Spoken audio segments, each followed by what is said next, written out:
സംസ്ഥാനത്ത് വരും മണിക്കൂറിൽ തൃശൂർ, മലപ്പുറം, കോഴിക്കോട്, കണ്ണൂർ ജില്ലകളിലെ ഒറ്റപ്പെട്ട ഇടങ്ങളിൽ ഇടിമിന്നലോടുകൂടിയ മഴയ്ക്ക് സാധ്യതയുണ്ടെന്ന് കാലാവസ്ഥാ റിപ്പോർട്ട്. സംസ്ഥാനത്ത് ഇന്ന് പകൽ താപനില ഉയരും. തുടർച്ചയായി സൂര്യപ്രകാശം ശരീരത്തിലേൽക്കുന്നത് ഗുരുതരമായ ആരോഗ്യ പ്രശ്നങ്ങൾക്ക് കാരണമാകും.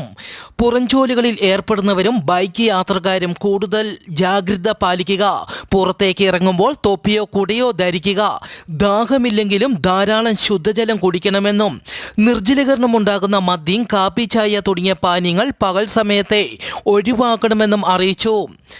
ഇറാന്റെ കടൽത്തീരത്തെ രക്തമഴ പെയ്തു. ലോകത്തെ ഞെട്ടിച്ച ഈ അസാധാരണ കാലാവസ്ഥയുടെ കാരണം ശാസ്ത്രജ്ഞർ അന്വേഷിച്ചു വരികയാണ്. കഴിഞ്ഞ ദിവസമാണ് രക്തചന്ദ്രനെ കാണുകയും ഇപ്പോൾ ഇറാനിൽ പെയ്ത രക്തനിറത്തിലുള്ള മഴയും അന്ത്യകാലത്തിന്റെ സൂചന വ്യക്തമാക്കുന്നു.